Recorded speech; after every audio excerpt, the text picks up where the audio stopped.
Please میری بات سن لو پہلے۔ وہ بے چینی سے اس کا ہاتھ پکڑ کر اسے وہاں سے دور لے جانے لگی، مگر حنین اپنی جگہ سے نہ ہلی۔ اس تعجب سے ان دونوں کو باری باری دیکھا۔ فیملی؟ ہاں حنین، علیشا میرے والد کی غیر قانونی امریکی بیٹی ہے، اس لیے تو وہ تمہیں جانتی ہے اور تمہاری اتنی اچھی دوست ہے۔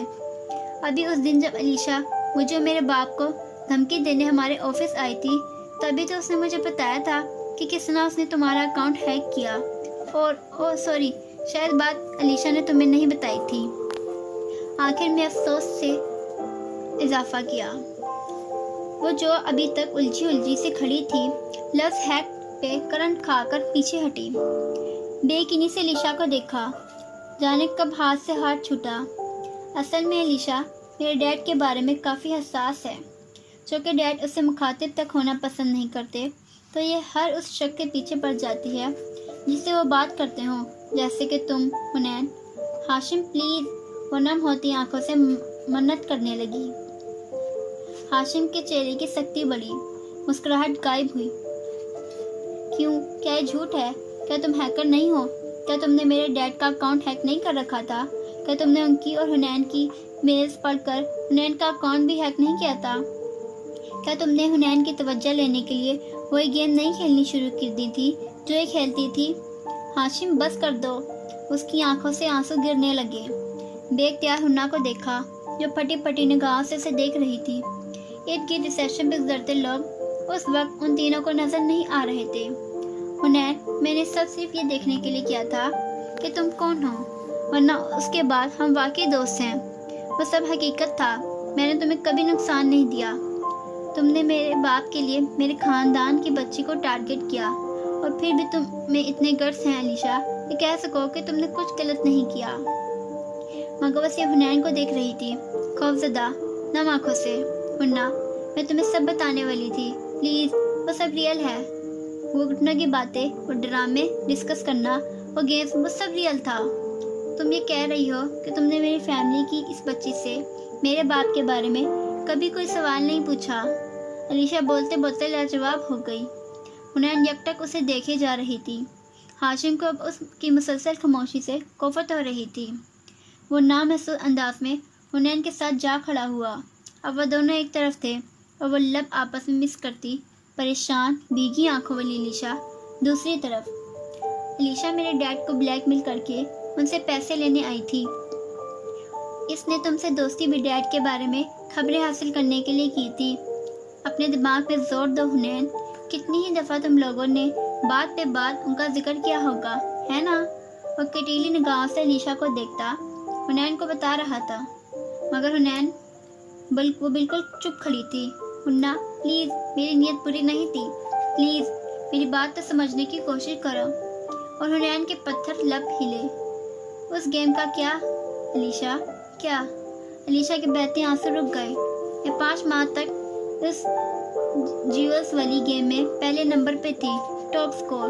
پھر محض 2 دن میں تم پہلے نمبر پہ آ گئی۔ تم نے کیسے کیا علیشا؟ ہاشم نے بامشکل اکتاہٹ پہ قابو پایا۔ وہ کہاں سیاست، سکینڈلز، بلیک میلنگ کی بات کر رہا تھا، اور کہاں ان لڑکیوں کے دماغ میں گیمز نہیں نکلتی تھیں۔ علیشا ندامت بھرے آنسو سے اسے دیکھتی رہی۔ وہ کچھ پوچھ رہی ہے، جواب دو، میں نے، اور اندھی ہوئی آواز میں کہنے لگی۔ امید اور خوف سے ملی جلی نظریں ہنوز حنا کے چہرے پہ تھیں۔ میں نے کچھ چیٹ کوڈ استعمال کیے تھے، اور حنین نے ایک دم غصے سے سر جھٹکا، تو تم چیٹنگ کر کے جیتی تھی۔ علیشا، مجھے بھی معلوم تھا کہ بے ایمانی کیسے کرنی ہے، مگر میں نے نہیں کی، صرف محنت کی، 3 سال میں لگی رہی، دوسرے سے پہلے نمبر پہ نہ آ سکی، مگر چیٹنگ نہیں کی، کیونکہ میں حنین یوسف تھی۔ بھائی نے مجھے قرآن کی آخری پارہ اور 5 بڑی صورتیں حفظ کرا رکھی تھی، کیونکہ میں بنی اسرائیل میں سے تھی، آل یوسف، انبیاء کی اولاد۔ میں نے بے ایمانی نہیں کی، اور تم 3 سال سے یہی کرتی رہی، درد سے پھٹے لہجے سے کہتی، غصے سے اسے دیکھ کر نفی میں سر ہلاتی اور قدم قدم پیچھے ہٹتی رہی۔ تم نے مجھے استعمال کیا، ہم اتفاق سے نہیں ملے، سب کچھ تم نے پلان کیا۔ فارس ماموں ٹھیک کہتے تھے تمہارے بارے میں۔ وہ پیچھے ہٹتی راہداری کے قریب ہو رہی تھی۔ علیشا نے کرب سے آنکھیں بند کر لیں، گرم آنسو بہتے رہے۔ اعمال کے نتائج یہی ہوتے ہیں اور بھٹکنا پڑتے ہیں۔ لوگ کہتے ہیں علیشا کہ کوئی لڑکا کسی لڑکی کا دوست نہیں ہو سکتا۔ آج دل چاہ رہا ہے ان سے پوچھنے کا کہ کیا کوئی لڑکی بھی کسی لڑکی کی دوست بن سکتی ہے؟ نفی میں سر ہلاتی وہ مڑی اور تیز تیز